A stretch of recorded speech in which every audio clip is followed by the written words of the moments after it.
gravando já, tá? Eu sei. Então tá, gente. Obrigada por terem vindo hoje mais uma vez os nossos colóquios de ciência e demonstração. Hoje vamos ter uma palestra prata da casa, que é do Renan, que veio vai nos apresentar colóquios sobre o computador que levou o homem à lua. Peço para quem ainda não assinou a lista de presença, por favor, assine. Se puderem preencher o formulário de satisfação, feite. Obrigada. E, Renan, temos aí uns 40, 50 minutos para a gente ouvir a apresentação e depois o pessoal atacar os biscoitos ou bolachas assim, ou durante isso. Tá? Obrigada, gente. Obrigada. Oi. Quase todo mundo que me conhece, eu tô... Fala, oi, Carlos. Não sei. Eu queria ter mas teremos um troco. Teremos um troco. Então, para quem não me conhece, eu estou no final do curso, de verdade. Eu me formo semestre que vem, e isso aqui é um tema que eu comecei a ter interesse uns 3 meses atrás, com um jogo que eu comprei, que é um jogo medieval especial, que é um jogo onde tem que montar um programa espacial. E ele é razoavelmente realista, dentro de limites que o entretenimento permite. E eu comecei a jogar, é o jogo que eu mais joguei até hoje, segundo Steam. E aí eu comecei a pesquisar mais sobre o assunto, né? Aí, como isso aqui é um tema razoavelmente popular, posso pesquisar a história de dentro, o que influenciou a fazer isso, os métodos tecnológicos. Então, acabei indo ali, aí fiz a apresentação e estou de olho.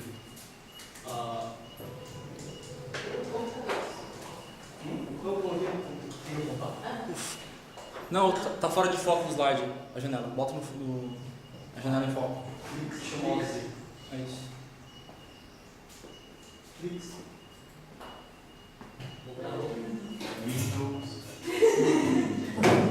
Aí tá passando. Ele ficou alguma coisa no notebook. Aí tava perguntando aqui, tava passando a instalação de alguma coisa no notebook, tava avançado.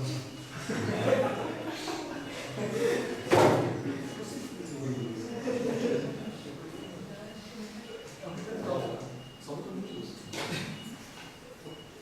O mouse vai ficar aqui em cima do outro, para ficar mais escondido. Pronto.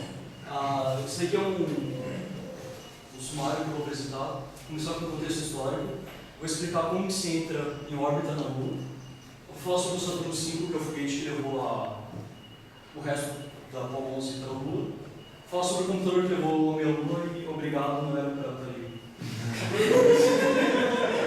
Agora tem uma sessão chamada Obrigado. Então, o contexto histórico, ele aconteceu em parte por causa da Segunda Guerra Mundial e da Guerra Fria. Né? Quando começou ali a Guerra Fria, tinha a guerra ideológica, né, entre o Oeste e o Oeste, e parte disso estava as questões tecnológicas. E a corrida espacial é uma delas, onde era ali um lado do planeta e o outro podia mostrar, né, os avanços tecnológicos. E um marco importante na corrida espacial foi o primeiro ICBM. ICBM é Intercontinental Ballistic Missile, ou míssil balístico intercontinental. Basicamente é um míssil que a Rússia podia soltar da Rússia e cair nos Estados Unidos. Ele praticamente podia dar a volta no planeta. E isso era uma coisa bem perigosa. A Rússia foi a primeira a conseguir fazer um ICBM. No mesmo ano, uns 3, 4 meses depois, os Estados Unidos teve o primeiro teste deles que foi bem sucedido. E isso daqui foi a base da corrida espacial do lado russo. Esse aqui é o R-7 Semi-Orbital. E a Rússia, no mesmo ano, ela conseguiu colocar um cachorro em órbita em volta da Terra. Esse cachorro aqui, o nome dele é Laika, ou dela, não sei. E é um cachorro de rua que um dos cientistas russos pegou e cuidou e decidiu colocar numa nave. A nave, por um acaso, era isso daqui. A nave, ela literalmente é isso aqui. Eles só, no lugar da bomba, eles colocaram um foguete menor. Então esse foguete ele vai, ele se separa, e vai ter outro foguete e faz o resto do caminho. E o cachorro está ali na ponta, ali na pontinha no lugar da bomba. E o cachorro entrou em órbita e ele ficou lá por alguns anos até que ele caiu de novo na Terra. Ele morreu depois de alguns dias. Se eu não me engano, foi o módulo de oxigênio de refrigeração, porque não tem como soltar o calor do espaço, né? A não ser por irradiação. Então, eu não tenho certeza agora, porque eles mandaram um monte de cachorro. Esse aí foi só o primeiro. Bom, em 59, 2 anos depois, a Lua entrou na história. Esse daqui é o Luna 1. Foi a primeira nave que foi para a Lua. O objetivo dos russos era jogar isso daí na Lua, então estava na Terra, fazer bater na Lua. Eles erraram o cálculo por alguns segundos e ele errou por muito tempo, tipo, uma distância muito grande, se não me engano foram 6.000 quilômetros. Então ele passou bem longe da Lua. O diâmetro da Lua, se não me engano, é 3.000 quilômetros, então passou quase 3 vezes pro lado. Mas por errar a Lua, eles quebraram outro recorde, que foi o primeiro objeto feito pelo homem a entrar em órbita no Sol. Então eles queriam acertar a Lua, eles erraram a órbita, o negócio foi em órbita no Sol. Por isso que eu copiei outras coisas ali. Esse aqui foi a primeira foto que eles bateram na parte de trás da Lua. A Lua, ela... Eu não lembro o nome em português agora, porque eu estudei em inglês. Mas ela gira uma velocidade ao redor dela mesma que combina com que ela gira ao redor da Terra, então sempre a mesma face está virada para a Terra. Então qualquer dia que você olhar para a Lua, vai estar vendo a mesma parte dela. E a parte de trás, da 1959, nunca tinha sido visualizada. É uma foto bem ruim, porque é de 59. E tem um detalhe extra que é o campo magnético da Terra e a atmosfera protege a Terra da radiação do Sol. E lá no espaço não tem essa proteção, então os russos não tinham como bater uma foto lá porque a radiação destruía as fotos. Só que os americanos tinham um projeto de espionagem que eles passavam por um balão meteorológico por cima da Rússia, batendo foto. E alguns balões caíram na Rússia. Aí os russos viram que os Estados Unidos tinham um filme que era resistente à radiação. Então a primeira foto que bateram parte de trás da Lua foram os russos, mas não o filme dos americanos, porque os russos não tinham tecnologia na época para fazer. Claro que com o filme eles conseguiram reproduzir mais deles, mas até onde eu vi isso aqui é um filme americano. Em 61, o primeiro homem entrou em órbita ao redor da Terra. Foi o Yuri Gagarin, ele é russo também. Tá, agora isso aqui foram os russos que fizeram. E ele entrou diferente do cachorro, ele voltou vivo. E nos Estados Unidos, logo depois, ele mandou o homem também, mas de novo ele estava um pouco atrasado. Uma coisa que eu não comentei é que quando acabou a Segunda Guerra Mundial,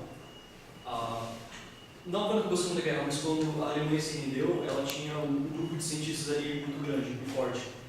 E os Estados Unidos, com medo que eles fossem para a Rússia ou para o Japão ou qualquer outro lugar, eles capturaram praticamente esses cientistas numa operação chamada Paperclip. E eu falo captura, mas eles estavam sendo bem tratados, mas eles tinham que ficar lá nos Estados Unidos. E todo o programa espacial americano, os cabeças disso foram os alemães. E os russos, o principal cientista ele era russo, mas eles conseguiram pegar uns alemães ainda. Aqui eu fiz uma resumida, porque senão eu vou ficar muito tempo. Os russos, em 61, eles conseguiram passar uma nave perto de Vênus, eles chamam isso de flyby. Em 61 também, a primeira mulher foi ao espaço, que é a Valentina. Em 62, os Estados Unidos conseguiram fazer um flyby por Vênus. Teve uma distância de quase 2 anos, isso aqui foi no começo do ano, isso aqui foi no final. Então aqui os russos estavam ficando para trás ainda na corrida espacial. Os russos são os americanos. Em 55, eles deram um primeiro marco importante que eles conseguiram voar em Marte. E, bom, aqui os russos continuaram com a Luna. A Luna 9 pousou na Lua, e pousar é pousar mesmo, ela não bateu na Lua, ela pousou devagarzinho na Lua. Em 66, no mesmo ano, os russos jogaram aquele satélite de outro planeta. Eu não lembro que planeta foi, se não me engano foi Vênus também. E em 66 ainda eles colocaram um satélite em órbita na Lua. Eu não lembro se esse satélite está em órbita ainda, porque a órbita ela vai decaindo com o tempo. Enfim, Em 66, os americanos fizeram a primeira atividade extraespacial, que é o cara ficar do lado de fora da nave e fazer alguma coisa. Foi bem curto e não foi assim nada espetacular, mas isso, por exemplo, coloca a teste a roupa que os astronautas têm que usar. Porque dentro da nave está protegido pela nave, no espaço, ele só tem a roupa dele. Que é complicado de fazer, porque é uma roupa ali, o cara está dentro de um balão praticamente. E em 68, a missão Apollo 8 conseguiu colocar o primeiro ser humano ao redor da Lua. E isso daqui é o fim desse contexto histórico. Então, boa parte dos russos estavam na frente, os americanos de vez em quando eles conseguiram fazer uma coisa dos russos. Em 66, não sei se é 66 ou 65, o cientista-chefe do programa espacial russo morreu. E foi ali que os Estados Unidos começou a passar na frente mesmo. Que era alguma coisa do Brown, o cientista alemão que trabalhava com os americanos. Bom, agora eu vou explicar como se entra em órbita, como que vai para a Lua. Essa aqui é a Terra, para quem não conhece. Todo mundo que está vivo hoje está na Terra ou em órbita na Terra. Tem situação. Tem a Estação Internacional Espacial. Acho que não sei se esteja. Isso mesmo. E ela tem órbita na Terra e lá dentro tem algumas pessoas vivas. Então, quase todo mundo está na Terra e algumas pessoas têm órbita. E essa daqui é a Lua. Atualmente não tem ninguém lá. E provavelmente não vai ter por algum tempo. E essa daqui é a distância da Terra da Lua. Eu tinha colocado uma imagem em escala, só que fica com uma bolinha azul aqui e uma bolinha cinza lá no meio. Aí eu deixei fora de escala. O diâmetro da Lua é de 3.400 km, então é grandinho. A Terra tem 4 vezes isso. E tem uma distância de 3.800 mil quilômetros. Então é bastante coisa. E de um para o outro é complicado. E voltar é mais complicado ainda. Ainda mais se quiser voltar vivo. Bom, eu não coloquei o slide explicando como se entra em órbita ao redor da Terra. Isso daqui eu desenho com o mouse, então ele não está em escala. Eu vou fazer um desenho no quadro para explicar como se entra em órbita na Terra. Isso daqui é a Terra. E entrar em órbita é razoavelmente simples, apesar que não é fácil. Imagina que eu vou correndo e eu pulo. Eu caí na Terra de novo. Agora imagina que eu corro tão rápido que quando eu for cair a Terra não está mais embaixo de mim. Então, em vez de eu fazer isso daqui, eu vou fazer isso daqui. Aí eu vou cair aqui, só que a Terra está me puxando para cá. Então eu vou vir para cá, só que a Terra continua puxando, eu vou fazer isso daqui.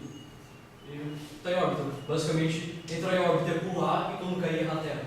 E continuar em órbita. É claro que isso tem algumas restrições, porque a atmosfera ela toca um atrito, então perde velocidade, então eventualmente vai ter de novo ali dentro. Só o atrito em si é o suficiente para destruir quem está em órbita, ou quem está em órbita. A Lua, ela flutua um pouquinho a órbita, então com o tempo a órbita se deforme e cai na Terra. Então, ficar em órbita num ambiente real não é tão simples, apesar que dá para fazer isso, que é basicamente uma bomba com uma explosão controlada. Né? O negócio fica explodindo e jogando o negócio para cima. Enfim, isso aqui é como se entra em órbita. Depois eu vou mostrar os recursos tecnológicos que eles usaram para ficar em órbita. Isso daqui é o LEO, que é o Low Earth Orbit, que é uma órbita de aproximadamente 160 km de altura. Que não é tanto, se for comparar de carro, está muito mais do que isso no dia, então só que é para cima e para frente. Esse pontinho vermelho é para ser uma nave qualquer, e aqui ela está numa órbita elíptica. Então, para ir para a Lua, a partir disso daqui, é só acelerar em direção à tangente. Então, se eu estou em órbita e eu estou indo para lá, eu acelero naquela direção. E o que vai acontecer isso? A nave está aqui, ela acelera, por exemplo, para cá, ela tem para cá, assim. Ela acelera para cá, ela vai alongar esse lado da elipse, enquanto que aqui ela vai continuar onde estava. Essa aceleração é chamada de Translunar Injection, ou injeção translunar. Apesar que em português injeção fica estranho. E continua acelerando até que essa órbita ela vai estar tão perto da Lua que a Lua vai influenciar ela mais do que a Terra. Aí o que acontece é isso. A nave vai estar indo, quando chegar perto da Lua, a Lua vai puxar. Só que ela não tem força suficiente para prender a nave. Então ela acaba voltando de novo para a Terra. E isso pode ser calculado para quando passar pela Lua, voltar na Terra, não bater na Terra, mas passar perto o suficiente e quando arrasta na atmosfera, diminuir a velocidade para a nave cair de novo na Terra.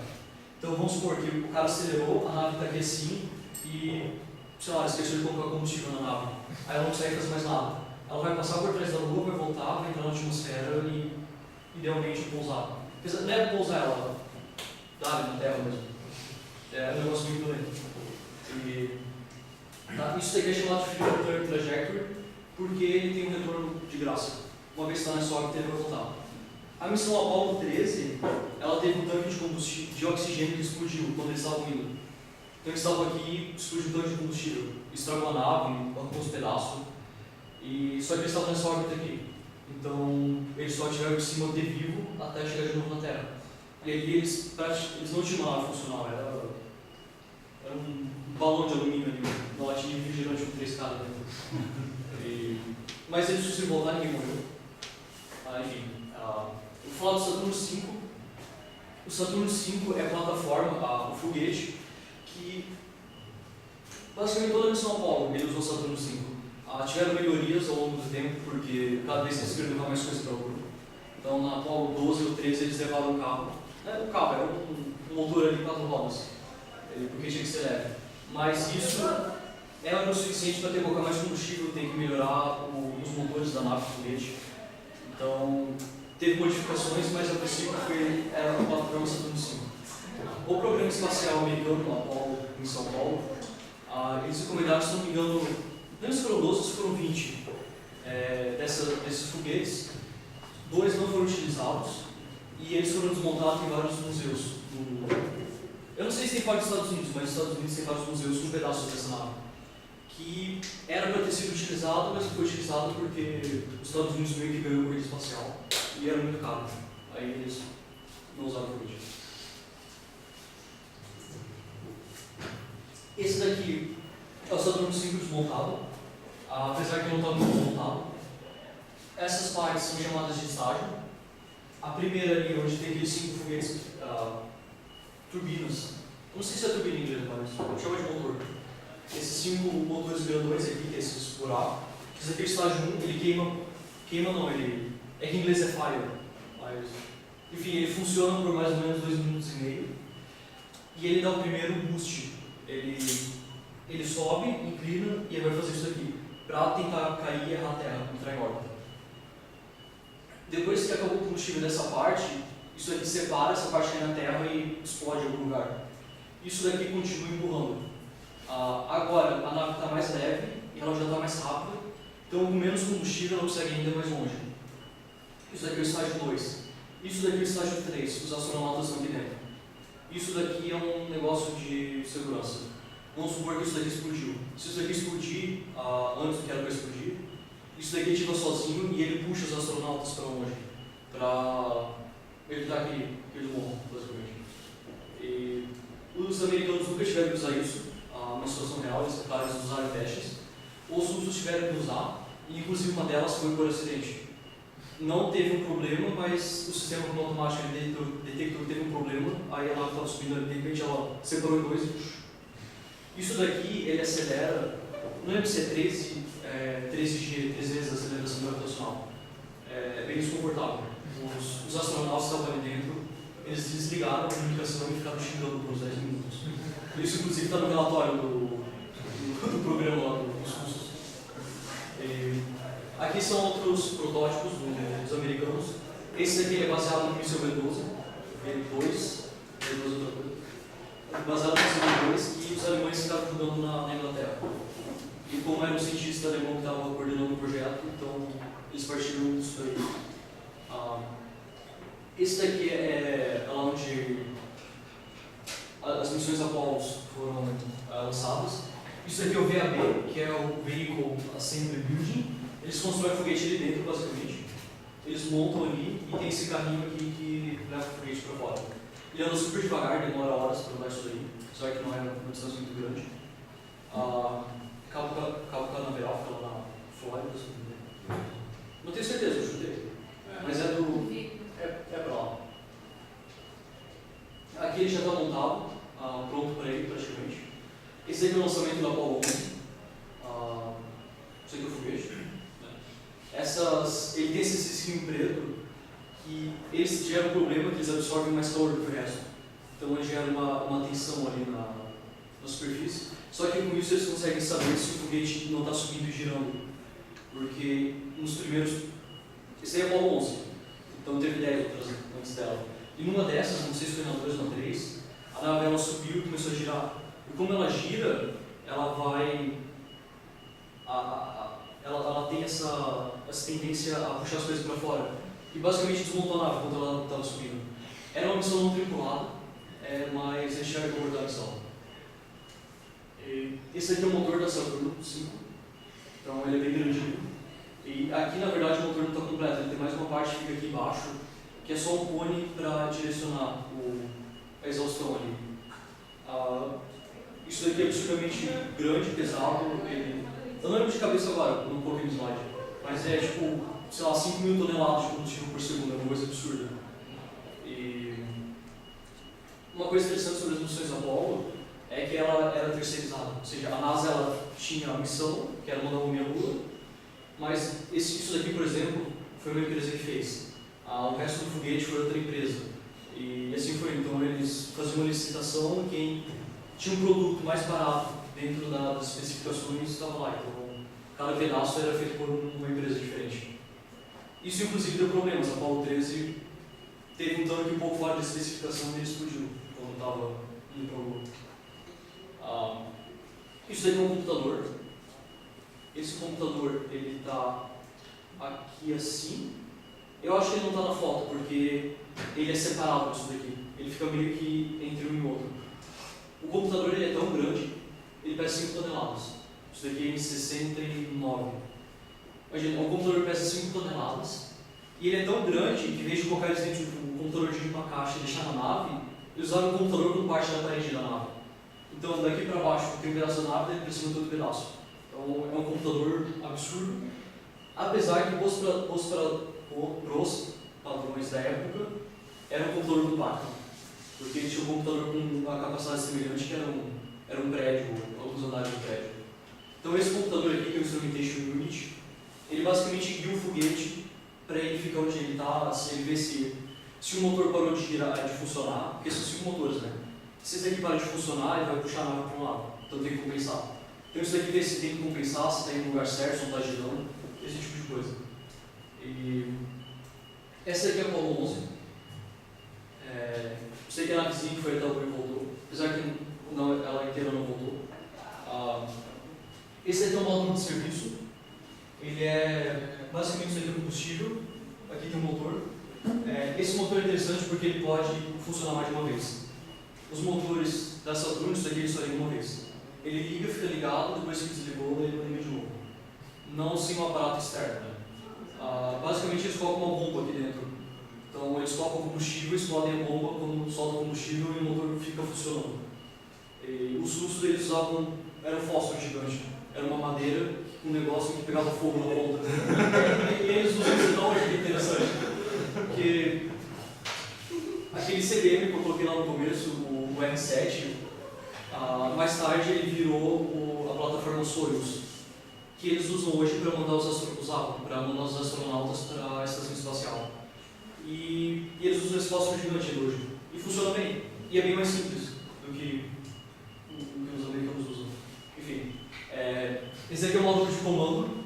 Aqui dentro cabem 3 pessoas. Só isso daqui volta para a Terra. Isso daqui é o estágio 3. Então, a terceira parte da nave é isso daqui.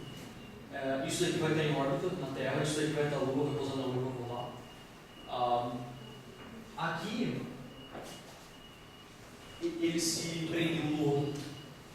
Mas quando eles estão dentro da nave, o módulo lunar, o LM, ele está aqui atrás. Porque os astronautas têm que estar na ponta da nave. Num caso de abortar a missão, eles estão numa... É mais fácil tirar só isso da nave, que está na ponta, do que ter que tirar tudo. Então eles deixam isso aqui na ponta e se der algum problema, eles puxam só aquela parte. Então, enquanto eles estão em órbita, o módulo lunar está aqui atrás, eles têm que separar os dois, aí eles têm que virar e encaixar. Essa manobra foi uma das coisas da corrida espacial que os americanos fizeram primeiro. Eu não coloquei lá, mas foi tipo 62, 63. que eles conseguiram colocar duas naves uma perto da outra e trocar coisa entre uma e outra. Coisa. Em inglês é cargo. Cargo. Trocar cargo entre uma e outra. Enfim, isso aqui é a Apollo 11. E agora eu vou falar sobre o tema da apresentação mesmo, que é o computador que levou o homem à Lua. Então, de novo, meu desenho. Esse aqui é uma órbita elíptica. A ideia é fazer ela passar um pouco mais perto da Lua para fazer aquela trajetória de retorno livre. Só que aquilo tem que ser bem calculado. Porque no espaço, como praticamente não tem atrito e a gravidade é muito pequena, aquele motor que tinha lá, aquele foguete, se tu acelerar ele empurra muito em pouco tempo. Então tem que ser uma queima bem precisa. Se queimar pouco, erra a Lua e volta para a Terra. Se queimar uma certa quantidade, vai bater na Lua, vai acertar a Lua. E se passar muito por trás, vai errar a Lua e vai ficar em órbita na Terra. E se por algum motivo acelerar muito, a Lua nem vai sofrer a influência da Lua e vai passar reto. Então, ele vai para longe, não vai mais voltar. Na verdade, se ele errar a Lua e não pegar de novo na Terra, ele vai ficar em órbita no Sol. E eles vão morrer, basicamente. A Apollo 11, nenhuma das Apollo, na verdade, ela tinha um programa para recuperar os astronautas. Então, pousou lá na Lua, deu ruim, eles ficavam por lá. Apesar que nenhum deles ficou lá. Não aconteceu isso. Enfim, as funções do computador da Apollo 11. Ele tinha que determinar onde é para cima e onde é para baixo. Aqui embaixo é trivial, lá em cima não tem uma referência. Onde a nave está e onde ela está indo. A ideia de determinar onde é para cima e onde é para baixo é ter uma referência, o x, y e z basicamente. Eles são um espaço tridimensional e eles têm que saber para onde eles estão indo. Onde a nave está, de novo, eles não têm como saber onde eles estão. Então tem que ter uma ferramenta para isso. O ponto de referência, eles veem a Lua num canto e veem a Terra em outro. Isso tem que ser mais preciso que isso. E onde a nave está indo, eles têm que saber se ela está acelerando e se o vetor de direção está onde era para estar. E isso não dá para fazer manualmente, então eles usam o computador para isso. A Apollo 11 ela tinha um sistema de redundância tripla. Eles tinham 3 jeitos de verificar essas 3 coisas, e uma independente da outra. O Deep Space Network é isso. Na verdade são 3 antenas, elas estão em mais ou menos um ângulo de 120 graus um do outro na Terra, de modo que do espaço vai ter 2 antenas visíveis. Basicamente o que ela faz, ela fala, olha, eu estou aqui, e a outra antena está falando, eu estou aqui também. E como eles estão em distâncias diferentes, vai chegar num tempo diferente essa mensagem. E o computador da Apollo 11 vai ver essa diferença de tempo. Aqui eu tenho o módulo de comando e o módulo de serviço. Isso aqui é uma antena de alto ganho. Ela vai ficar recebendo o sinal da Deep Space Network. E com isso, ele sabe em que posição está relativa àquelas 2 antenas. A posição da antena é conhecida, então a nave sabe onde está. E ela troca informação. Então, a partir disso, ele sabe para onde está indo. Então, o cálculo desse vetor da direção de aceleração, ele em parte é feito na Terra. Só que isso tem uma limitação porque tem uma latência considerável ali. Tem uma latência de segundos, onde está com isso daqui ligado, é imperdoável. Então, alguns cálculos mais pesados eles podiam mandar fazer na Terra e pegar de novo. Esse aqui é a navegação celestial. É o método mais primitivo de navegação que tem. Basicamente, eles olham para as estrelas. Só que isso era feito de modo semiautomático. Aqui é dentro do módulo de comando. Aqui eles têm uma luneta e eles sabiam que se a nave estava virada para tal lugar, em tal data, era para ter aquelas estrelas. E baseado nisso, eles têm um frame de referência. Então, ele mirava nas estrelas, ele encaixava, ele tinha um visorzinho ali com umas... Tipo, coloca isso daqui em cima da estrela, isso aqui em cima da outra. E a partir disso, ele apertava o botão e o computador calculava a posição. Isso era mais lento, demorava um tempo, mas era um método que... O único jeito de não funcionar é se não tivesse um astronauta consciente ou, sei lá, isso aqui quebrasse. E é um negócio bem receito, provavelmente não quebrar. Aqui tem uma foto. Eu não sei de como São Paulo isso aqui é, mas tem um astronauta ali olhando para fora. O último método é a navegação estimada. Esse método ele é mais complexo e ele é relativamente novo. Ele foi utilizado poucas vezes antes da Apollo. Basicamente, ele tem uma coisa que fica girando, é um giroscópio. E o giroscópio, se eu aplico um torque, ele reage com o torque. E com essa reação, eu consigo saber quanto que eu movi naquela direção.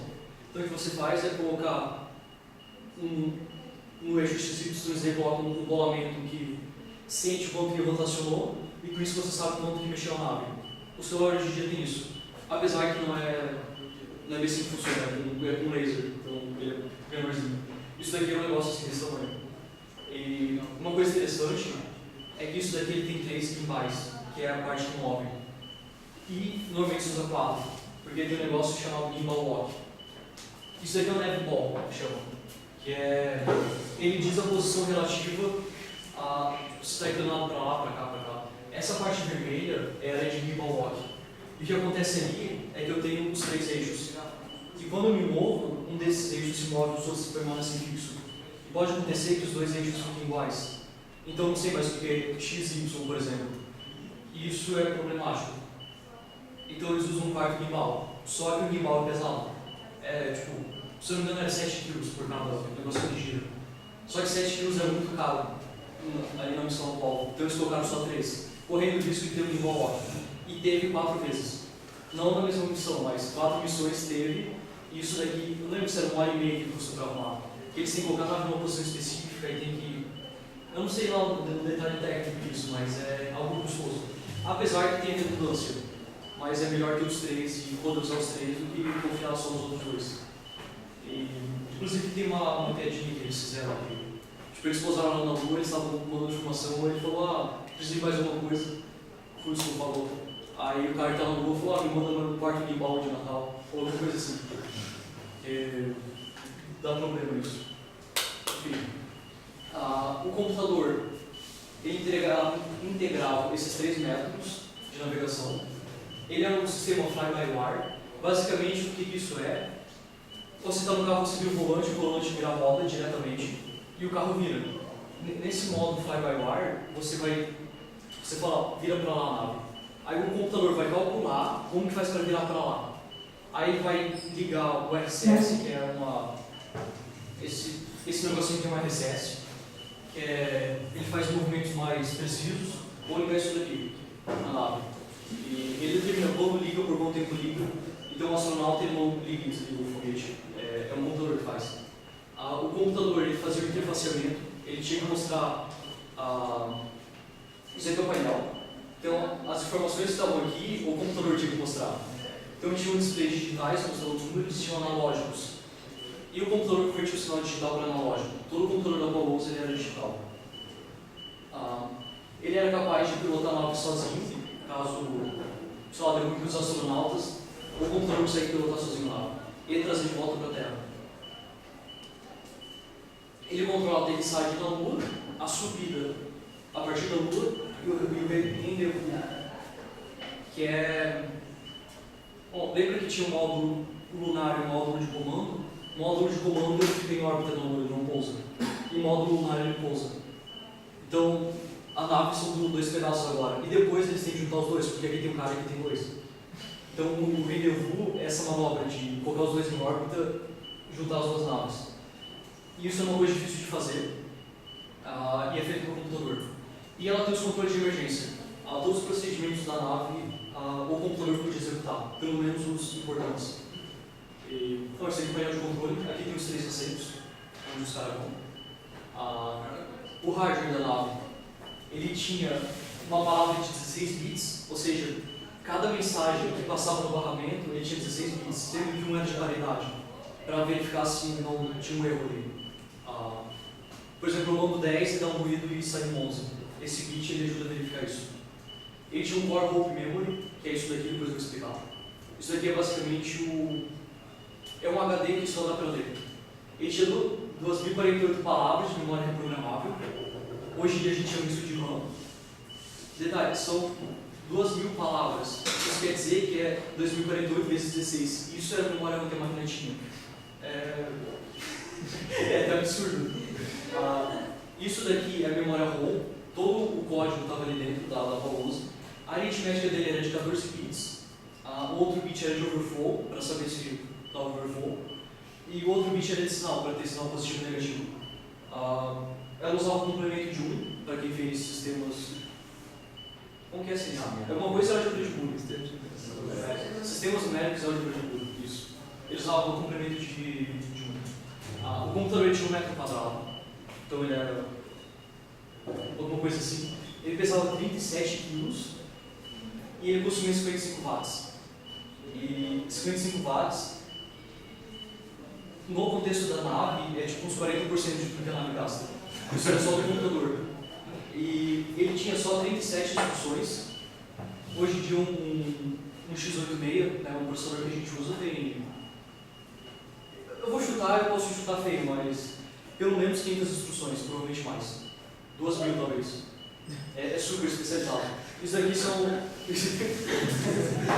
é que tem... Pode ser uma Neo, Delta, enfim. Mas, para ter uma ideia.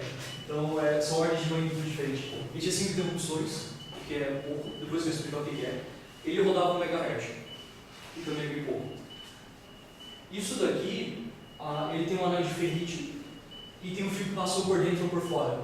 Se o fio está por dentro, quando passar uma corrente, ele vai induzir um campo magnético nesse anel de ferrite. Ferrite é um negócio parecido com ferro. Enfim, e se estiver por fora, ele vai ter um pouco diferente, por isso ele sabe ser 1 ou ser 0. Eles escreviam um código, eles compilavam, eles tinham os bits. Aí alguém ia manualmente passar o fio por dentro daquilo dali.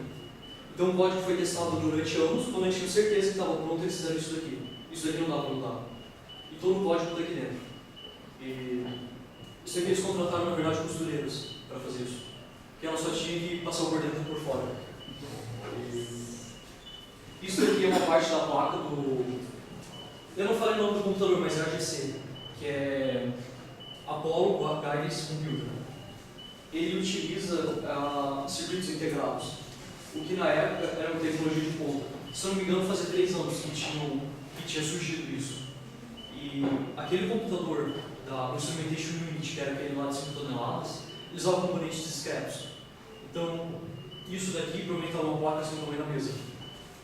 Só que com a tecnologia nova eles conseguiam fazer desse tamanho. Então, 1 metro quadrado é isso daqui. Então, os padrões de hoje é gigante, mas os padrões da época era um negócio minúsculo. Isso daqui era tão novo que eles não sabiam como fazer controle de qualidade. Eles fizeram alguns chips lá, fizeram os artigos, testaram e funcionava. Mas para um lugar onde era crítico, tinha que ter garantia para funcionar, tinha que ter redundância, eles não sabiam como testar. Então, parte da pesquisa da Apollo foi como fazer controle de teste de circuito integral. Uma das coisas que eles faziam, eles pegavam freon no gás, um gás que eles usam para refrigerar, e eles pegavam os chips e deixavam dentro do freon por um tempo. Quando eles tiravam, eles pesavam de novo. Se estava um pouquinho diferente, eles jogavam tudo fora, porque talvez um deles tivesse algum furinho que pudesse causar coisa ali dentro. E isso daqui tinha que ser a prova d'água. Apesar que o contato não é prova d'água, o chip tem que ser. O que aconteceu com a missão Apollo, não foi Apollo, foi Gemini, que é antes da Apollo. Que, bom, eles estão no espaço, eles estão dentro de uma cápsula, então as necessidades eles têm que fazer lá dentro, num potinho. Aí o que aconteceu foi que um potinho vazou e o conteúdo foi no computador, aí eles estragou o computador. Então, eles depois tem uma foto do computador dentro do case dele, aquilo dali tem que ser a prova d'água. E os chips também tem uma... tá aqui, isso daqui é o computador, o AGC, isso daqui é o painel do computador. Então, isso daqui pesa 37 kg. Mas aí a prova d'água, pode deixar ali embaixo, ele é hermeticamente fechado, é o termo que eles usam. Isso daqui é o disk, que chama, que é Display and Keyboard, é assim. E é literalmente isso que ele tem um teclado e um display. Toda a comunicação com o computador era feita a partir disso, tirando os sensores, que era feito de forma automatizada. E aqui tem os botões, isso daqui é bem grande, porque imagina, tem um dedo, aí tu tá com a roupa de astronauta. Então o dedo fica, sei lá, provavelmente fica mais grosso que esse canetão. E isso daqui tem que entrar aqui dentro. Agora imagine que está entrando na atmosfera e tem que cutucar alguma coisa ali. Então vai estar assim dentro da nave. Então isso daqui é um negócio muito grande. E olhando assim parece que é pequenininho, mas eu não achei nenhuma foto com uma escala para comparar. Mas deve ser um negócio desse tamanho. Eu não vou explicar tudo isso, mas algumas coisas interessantes. Esse prog, Isso aqui diz que os amarelos são os sinais. Ele está falando que o prog está dizendo que está rodando um programa, um restart, quer dizer que a máquina reiniciou sozinha, depois eu vou explicar isso. Aqui tem um alerta de gimbal lock. Se o computador detecta que está perto daquela área vermelha, onde os dois gimbais podem ficar alinhados, ele começa a bipar essa injeção luz vermelha para parar a manobra ou fazer alguma coisa assim. Apesar que o computador não impede a manobra, porque, sei lá, por algum motivo pode precisar fazer isso. Aqui dentro tem o prog, ali está o 13. O prog, cada programa tinha um código. Então o astronauta tinha que saber, eu quero rodar aquilo no programa 25. Então eu cheguei e colocou 25. Aqui tem o verb e o noun. Basicamente isso aqui é a função e o argumento. Então a interface não era muito amigável, porque a entrada era 3 números, a saída era mais um monte de número. Mas isso daqui era uma coisa revolucionária na época. Depois eu vou falar um pouco mais sobre isso. Isso daqui são as interrupções que eu falei. Basicamente são coisas que acontecem em períodos regulares. Esses dois aqui é só para manter o tempo. O AGC, que é o computador, ele tem um relógio interno. Esse relógio interno, ele mantém o horário da nave. Então, daqui a 2 horas tem que executar o programa. Ele usa isso daqui como referência. Eu não anotei, então, lembrei. Esse daqui, ele é a fila de prioridades. Eu tenho vários programas rodando ao mesmo tempo. Então eu rodo um pouquinho desse, um pouquinho desse, um pouquinho desse, um pouquinho desse e volta. Isso daqui faz o chaveamento. Então aqui ele roda um programa, aqui ele pega o próximo, aqui pega o próximo, aqui pega o próximo, tipo o último ele pega o primeiro. Então a gente chama isso de escalonador hoje em dia no sistema operacional. Isso daqui, ele vê se tem algum botão apertado. Então chegou aqui, ele roda uma rotina que vê se tem algum botão sendo apertado. Então aqui, o astronauta apertou um botão, não, apertou um botão, não, apertou um botão, beleza, o que esse botão é? Fica fazendo isso. Isso daqui, ele cuida de uma outra parte que é os sistemas críticos da nave. Que é, por exemplo, o motor está funcionando. Não, tem que ligar o motor. Isso daqui verifica se o motor está funcionando. Uma coisa que eu não falei, isso daqui é uma escala de 1 segundo. Então, isso daqui é bastante tempo, comparado com o sistema que tem que funcionar em tempo real. Isso daqui é 1/4 de segundo. Isso daqui controla o motor da nave. Aí o que ele faz? Nesses períodos aqui, ele pode mudar alguma coisa do que é para fazer. E aqui dentro, não dá para ver no slide, mas é um monte de procedimental. Então ele fala, faz isso.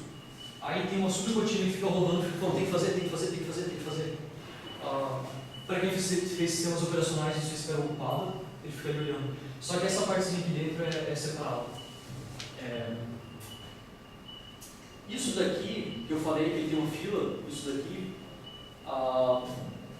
ele usa uma fila de prioridades, que na época não se usava. Tinha um round robin. Então tem 3 coisas para fazer, faz um pouco da primeira, um pouco da segunda, um pouco da terceira, fica repetindo. Num sistema crítico, onde tem a vida de uma pessoa envolvida, eles preferem não fazer isso. Aí eles usam uma fila de prioridades. Que basicamente roda o que é mais importante. Terminou, deu tudo certo, roda o que é menos importante. Ele ficava fazendo isso. E isso não se usava. E depois eu vou mostrar porque isso foi importante, especialmente na Apollo 11. Ele tinha um conjunto de 9 tarefas, então ele podia fazer no máximo 9 coisas ao mesmo tempo. Ele não tinha uma proteção, então o astronauta, pessoal, quando acontece uma coisa ali, ele dava a mão no programa, no negócio. Apesar que ele tinha como recuperar, as instruções dele eram super básicas, era tipo soma, multiplica, subtrai e pega essa memória e coloca lá. Ele nem fazia divisão, para ter uma ideia, era um computador super primitivo. Ele não tinha um sistema operacional propriamente dito, mas ele tinha uma coisa chamada executivo, que é o princípio do sistema operacional. Ele tinha algumas rotinas de baixo nível, então a divisão ele podia fazer via software. Ele tinha um reboot automático em caso de falha. Imagina que o astronauta mandou rodar 10 programas, um deles vai falhar. Aí o que ele consegue fazer, ele está dando pau, rebuta o computador. Hoje em dia a gente fez isso manualmente no início. Ele tinha um supervisor, que é justamente, era um programa que estava hard-coded no computador, não tinha como saber escrever ele, que ele ficava vendo se o computador estava funcionando de modo ideal. E ele controlava o Core Set. O Core Set são as funções críticas da nave. E eles tinham uma fila de prioridade separada. Então, o Core Set é essa fila de tarefas críticas. Ela tem um limite de 12 tarefas. De novo, não tem uma proteção contra sobrecarga, então o cara pode colocar 12, 13, 14 e vai dar pau. Por que não tem proteção? Porque colocar uma proteção é difícil. Eu tenho que ter mais memória, a memória pesa porque era aquele negócio gigante lá. Então eles decidiram colocar uma proteção e treinar o astronauta, para não precisar. Eles eram ordenados por prioridade, né? Então isso era novo na época. A cada 20 milissegundos ele ficava trocando isso, se fosse necessário. E ele tinha um interpretador. O interpretador, ele é o que a gente conhece como interpretador hoje. O astronauta ele podia ir lá e colocar comandos manualmente. E esses comandos ele era de alto nível. Então ele tinha multiplicação de matriz, tinha produto escalar, produto vetorial, ele resolvia integral derivada. E lembra que eu falei que eram 16 bits, sendo que 14 era para aritmética? Ele conseguia emular palavras de 32 bits. Então, com um hardware limitado, ele tinha uma precisão que para ele da Lua era o suficiente. E o uso era simplificado, né? O cara podia ir lá e... quero calcular o período orbital e não tem uma função para isso, ele podia ir lá e escrever na hora. Agora eu vou falar como que eles entraram em órbita na Lua. Esse daqui é aquela trajetória de retorno livre.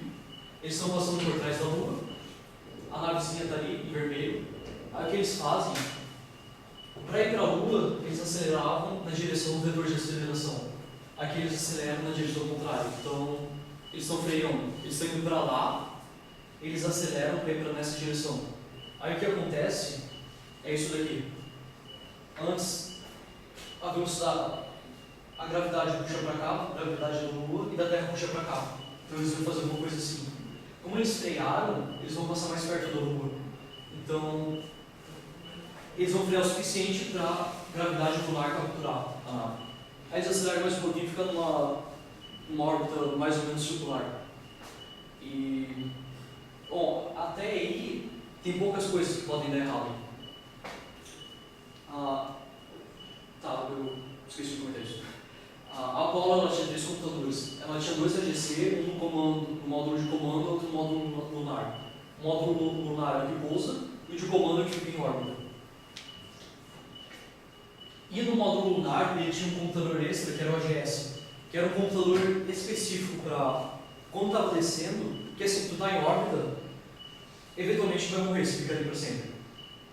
Só que é razoavelmente seguro. Agora, se tu está descendo e deu um problema, tu tem um tempo limitado para reagir, porque senão tu vai acertar o chão e morrer. Então, ele tinha esse AGS, que é, deu um problema, o astronauta tem consciente, vazou oxigênio, deu pau no computador. Esse computador, ele matava esse computador, ele parava de funcionar, e com isso, esse computador aqui, ele sozinho colocava a nave numa posição que se acelerasse e ia colocar de novo ela numa órbita segura. Então isso daqui, esse computador sozinho, no modo autônomo, ele conseguia impedir o pouso, colocar de novo em órbita e encontrar outra nave, tudo de modo autônomo. E esse computador nunca teve que ser usado, nunca teve esse tipo de falha nas missões Apollo. E, bom, ele era redundante, esse computador não precisava, esse aqui precisa para pousar na Lua, esse aqui só precisa para caso dê pau lá de descer na Lua. Isso aqui é uma renderização, né, porque não tinha como manter essa foto na época. Mas aqui está o módulo lunar, isso aqui vai pousar, aqui é o módulo de comandos e aqui é o módulo de serviço. Em órbita, ele se separa aqui dentro, no caso da Apollo 11, tinha o Neil Armstrong e o Buzz Aldrin, e aqui dentro estava o Collins, eu esqueci o outro nome dele. É Collins, o Buzz Aldrin e o Armstrong. Então isso daqui vai se separar. Eles vão ficar um pouquinho... Ele soltou ali, tem uma coisa que prende e solta, então eles vão separar um pouquinho ali. Isso daqui, ele vai fazer esses motorzinhos aqui, esses mini foguetes, vai colocar numa órbita um pouco maior, para não ter risco de um bater no outro. E o que ele faz? Ele vai acelerar na direção contrária, de novo, à aceleração. Então ele está freando e agora, em vez de ficar em órbita, ele está numa rota de colisão com a Lua. Então eles estão caindo. Volta aqui, caindo. Aqui eu peguei a imagem rápida. Enfim, mais a imagem que eu queria pegar era parecida com essa. Eles estão em órbita, então eles vão frear, que é o programa 63. Então o astronauta vai lá, coloca 63 e manda executar. Aí ele vai alinhar a nave com a tangente da órbita, ele vai acelerar e a órbita vai cair, até ficar numa rota de colisão. Quando ele chegar aqui, ele vai usar um outro programa, se não me engano, 64. Isso vai inclinar a nave. Enfim, depois eu vou usar. Aqui tem o programa 63. Ele é chamado de Burn Baby. Apesar que quando eles estavam programando, eles tinham um codinome. Terminou o programa 62, o que é mesmo? Aí eles tinham uns apelidos do programa. E Burn Baby era. Explica um pouquinho ali, né? Que em inglês, ligar a turbina eles chamam de Burn or Fire. Enfim. Ali no primeiro overflow do Core 7, lembra que eu disse que da lista de prioridade com 12 tarefas no máximo e não podia colocar mais? Eles colocaram mais. Aí ativou o alarme 1202, que os astronautas tinha tanto alarme que eles não sabiam o que era. Então eles falaram com o Wilson e o Wilson falou: ignore e prossegue. Eles falaram isso. Porque lembra que eu disse que tinha o supervisor, que via se o computador estava funcionando? Esse supervisor, ele viu que não estava funcionando, ele viu qual era a tarefa que estava dando problema, e se aquela tarefa tentava roubar recurso do programa 63, ele não executava aquela tarefa que rodava 63. E eles colocaram no Buzz Aldrin, porque era para ele ter desligado o programa e ele não desligou, e mais tarde eles descobriram que isso era um bug. Eles tinham dois fios ali, passavam perto do outro, e um fio era um pouquinho maior do que o outro. Então, o sinal que saía junto, como o fio fazia uma curva, o de fora do sinal chegava um pouquinho depois. E essa diferença no sinal causava uma interferência. Então, o programa não estava executando, mas esse cabo ficava falando: o radar está falando isso, o radar está falando isso, o radar está falando isso. E ele ficou spamando, porque tinha aquele ruído constante ali. E o computador, ele reagiu a isso. Então, aquele escalonador de tarefas com prioridade, ele deu prioridade ao programa 63. E aqui, se não tivesse dado isso, eles não conseguiam pousar, e se o AGS, que é o computador para abortar, não fosse ativado, eles iam morrer. Eles tinham ali, não iam conseguir parar e iam acertar o chão. Então, esse alarme foi disparado 2 vezes, e teve um outro alarme que é parecido que foi disparado mais 2 vezes. Enfim, eles ativam o programa 63, eles estão numa reta de colisão com a Lua. Aí o astronauta vai lá para o programa 64. O que ele faz? A nave está, o pé da nave está aqui, então ela vai cair assim. O que eles fazem? Eles rotacionam a nave para o astronauta poder ver o chão. Isso é um desperdício de combustível, porque eu estou gastando combustível para virar a nave e depois vou ter que desviar. Só que tem uma vantagem: o astronauta ele pode ver onde ele vai pousar. Então, sei lá, parou de funcionar todos os computadores, ele pode ir lá manualmente e pousar a nave. Só que ele precisa ver o chão. E isso daqui tinha um bug fatal. Ele não chegou a ser fatal porque nunca aconteceu. Mas ele tinha um radar que ele ficava vendo o chão, para ver se tinha pousado ou não. E tinham 3 crateras na Lua que elas tinham um formato específico, que se a nave passasse por cima, a reflexão do radar ia fazer o radar da nave identificar que a nave tinha pousado. Então ele pousou, beleza, vou desligar a turbina, só que eles não tinham pousado aqui. Isso nunca aconteceu, eles sabiam, aliás, eles não sabiam onde estava isso na época, né? Mais tarde eles descobriram. Mas felizmente isso nunca aconteceu. Até um programa ali de 25 bilhões de dólares, ele ainda tinha seus bugs. No final tem o programa 66. Ele é um PID controller. PID é Proportional, Integrativo e Derivativo. Basicamente ele usa 3 informações para saber o quão errado ele está, o quão rápido ele tem que corrigir e mais alguma outra coisa. Enfim, ele é o que deixa a nave em pé quando ela está descendo. E isso o astronauta pode descer mais rápido, desce mais devagar, mas é o computador que determina se ele vai fazer isso mesmo. Então o computador é aquele medida de segurança. E isso daqui é potencialmente estável, porque era complicado testar um negócio que vai para o Lua, porque o único jeito de testar é mandando para o Lua. E a Apollo 8 foi o primeiro que foi para a Lua, e se eu não me engano só uma Lua tinha pousado na Lua mesmo. Então isso daqui foi usado 3 vezes de fato até agora, sendo que essa aqui foi a terceira. E ele tinha um bug que potencialmente ele podia virar a nave de lado. E se ela virasse de lado, eles não conseguiam sair da Lua. Bom, o bug também não aconteceu. Esse daqui é o Neil Armstrong da Lua, lá em 69, com a bandeirinha de poramizinho dentro para ela ficar em pé. E, bom, isso aí é o fim da apresentação, quase o fim. Eu tenho esse slide ainda, que eu esqueci uma coisa. Vai pegar uma bolagem. Não. Vou pegar a nave. Não, eu trouxe uma coisa para mostrar, mas eu esqueci de pegar. Não é um negócio assim tão...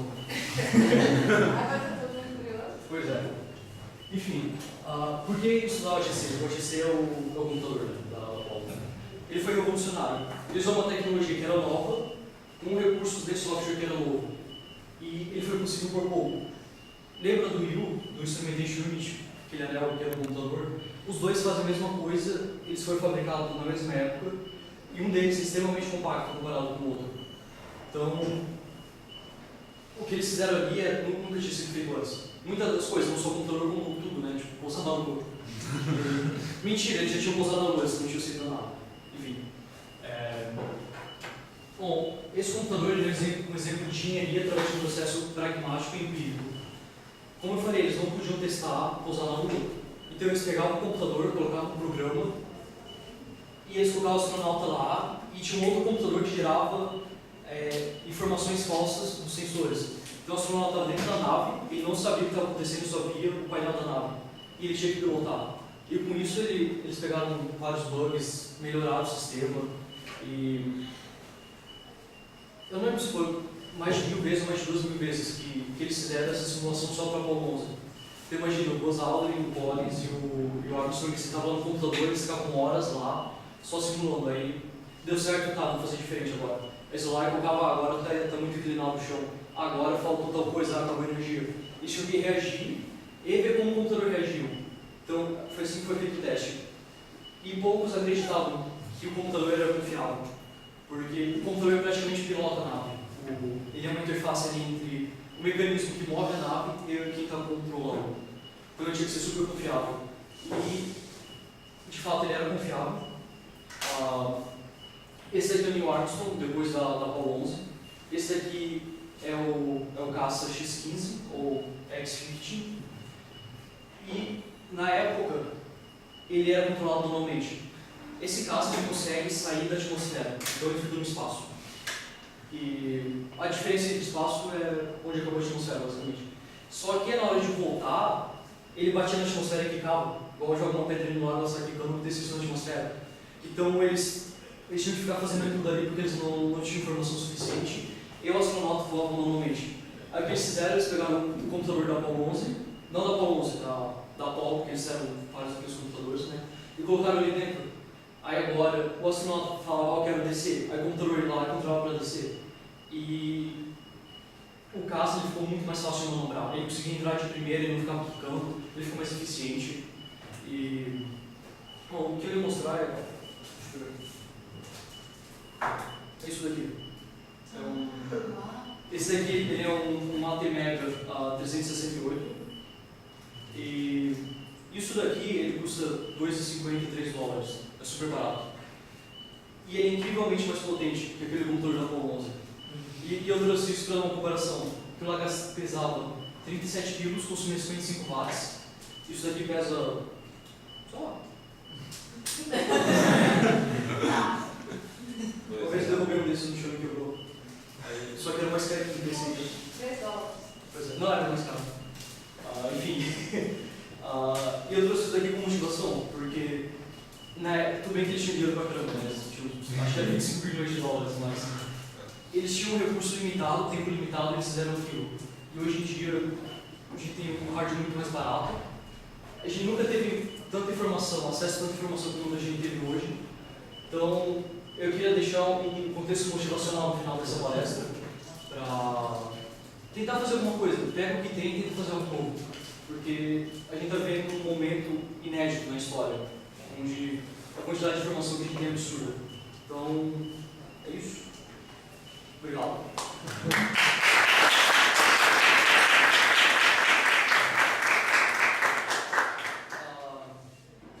Sei que gostei mais do que isso, mas que foram as 3 primeiras.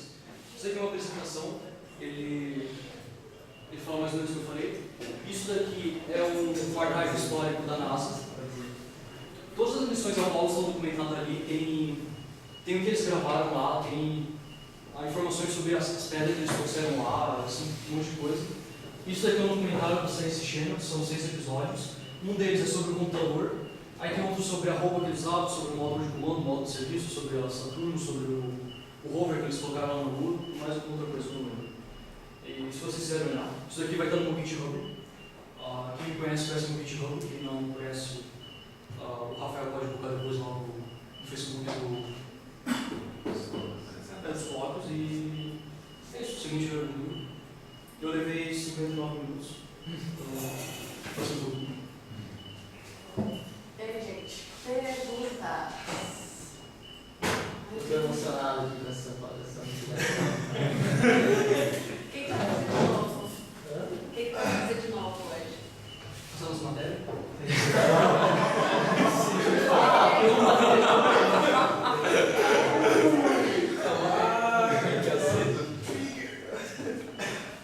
Não, hoje eu não vou passar nada, né? Pois é. Hoje é praticamente errado. Hoje eu vou pegar uma receita e não fiz, né? Como Eu queria comentar que quando falou do P&D lá, proporcional integrado derivativo, isso ainda é usado, né? Tipo, hoje, pelo menos na área de automação, é muito usado esse negócio para corrigir os erros da forma mais rápida possível.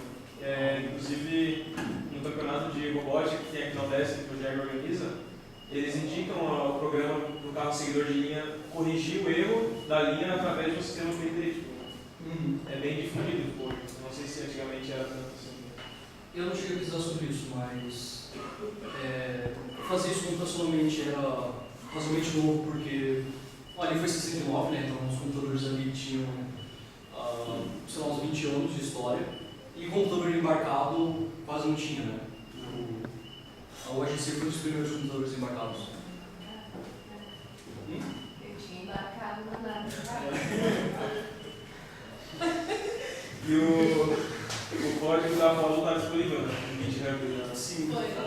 não sei se comentar isso, mas. Pois é, cadê a foto da Margaret? Não coloquei. É. Eu não preciso colocar, na verdade. Tem uma foto bem famosa da Margaret Hamilton. Ela foi engenheira-chefe de software da São Paulo. E ela foi uma das pessoas que queria colocar o esquema de computabilidade. Tinha gente que não queria, porque nunca tinha sido usado. Aí tem essa foto bem famosa dela, que ela tá assim, com ela numa pilha de livro. E a pilha de livro é o código-fonte da Apollo. E ela era alta, não era tipo baixinha. Ela era alta. Tinha uma pilha de livro maior do que ela. E o código era em cima. E escreveu todo o código assim. Sim, quantas instruções mesmo? Pode falar? 37, se não me engano. Eu acho que repetiu alguma instrução, todas as páginas. O regulamento falando ali das duas vezes instrução, tudo passou um pouquinho. Próximo de 500 vezes. Próximo de 500? Foi um chute ali bem em seu A código. primeira foi. Chute seu. É que tem, por exemplo, o AVX que adiciona, sei lá, uns Exato. mas o X8 também ele deve ser assim. Basta esquerda e direita. É verdade. Magnitude. Direita e esquerda dele, escreve. Fechou. Mais questions? Então tem coxinha no fundo. Café. Essa vai lá com situação, né? Pô, ficou bem legal a apresentação, mas tu podia botar no final também um pouco do que tá tendo agora nessa parte de Eu tava com mais de 120 slides na apresentação. que também contava essa parte. Eu falava, agora tem a ISS, que é a Estação Internacional Espacial. Ela é internacional, então os russos trabalham com os americanos agora. E tem russo lá, tem europeu, tem chinês, tem um monte de gente. Mas é fóssil ou Eles usam os ossos aí. Então, eles usavam até um pouco tempo atrás. Não, eles estão usando ainda, porque eles usam sólidos para colocar. Eu ia falar que a SpaceX estava colocando lá, mas a SpaceX só leva. Eles não levam tripulação, só levam, tipo, sei lá, comida. Então, tem a ISS agora, a SpaceX está planejando uma missão para Marte. Ela tem foguetes que são reutilizáveis, isso para baratear. Porque tudo aquilo dali que eu mostrei, exceto o módulo de comando, todo o resto é destruído. Então tem uma parte que ficou lá na Lua, uma parte ficou em órbita, outra parte queimou na atmosfera. E o módulo de comando ele meio que queima na atmosfera também, porque ele é feito de um jeito que ele entra na atmosfera, ele pega fogo, Só que ele queima de um jeito que, quando ele esquenta, ele solta um gás que empurra o calor para longe. Então ele meio que faz um isolante ali. Mas o negócio praticamente pega fogo, por exemplo. E não é reutilizável. E agora eles têm quase tudo reutilizável. Bom, é isso. Tem outras, tipo o Space Shuttle, que é o segundo português agora. Teve lá o Columbia lá, que explodiu com o professor dele. Isso não é tão novo, mas é depois da missão Apollo 11. Nossa, tem um monte de coisa acontecendo. Outras coisas que eu queria ter colocado no slide, mas não tirei, são dois monumentos que tem lá no Google. Um são algumas obras de arte, que eu estava comentando lá no almoço, que precisa na internet que eu mostro. Pô, então, enquanto eu procurei, essa estação espacial, é claro, né? Como é que eles levam a galera e param lá para o pessoal Então, descer? o procedimento de entrar em órbita, o foguete está aqui na Terra. Aí quando a estação está passando, não em cima, mas em uma posição determinada, eles lançam, eles meio que fazem isso daqui. Então o foguete é lançado para tentar ficar embaixo da Estação Internacional Espacial, porque ela tem órbita, então ela está em volta da Terra. Aí o que eles fazem? Eles colocam a nave numa órbita um pouquinho mais baixa. Na verdade não é mais baixo, um pouco mais pro lado, porque se está mais baixo, tem mais rápido. Aí quando os dois estão andando na mesma velocidade, eles vão bem devagarzinho assim. Aí eles têm. Isso daí é auxiliado por computador, eles têm um negócio ali para mirar, ver se está certo. Até a bomba, eles acoplam. Eles vão ali e eles têm um mecanismo que um segura no outro. E aí a partir disso eles trocam pessoas, carga, alguma coisa assim. E isso é feito de modo semi-automático também.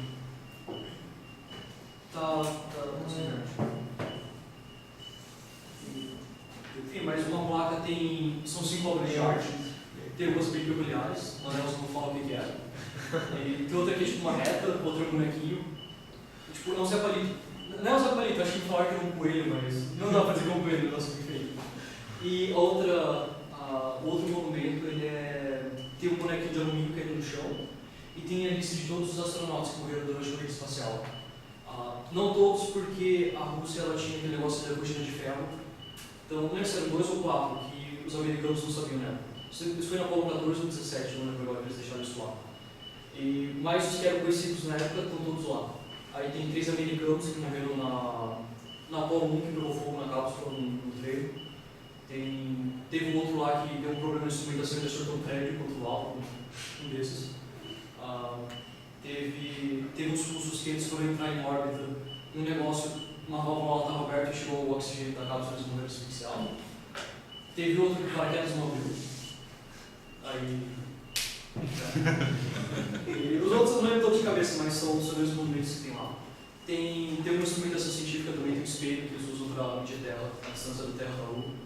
Então o espelho não toca com laser, que eu vou ter que chamar para voltar. Mais ou menos isso. Um pouquinho mais complicado, mas a ideia é essa. Isso, índio.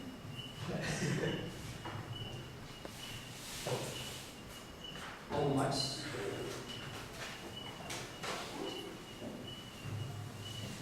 Então, gente, vamos agradecer ao Renan. Obrigada.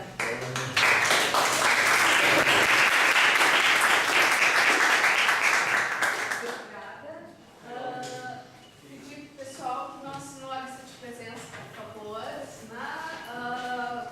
Fiquem à vontade, ainda tem biscoitos ou bolachas, depende de como vocês chamam, café. Se puderem preencher o questionário de satisfação, nós agradecemos. Tá? E voltaremos daqui 2 semanas, né? Daqui 2 terças-feiras, uma palestra sobre Parser Expression Grammar. Expressões de gramáticas da Parser. Que vai. Marcelo? Fala. 2? É. Quando virou música do Marcelo? Não, É o mestrado.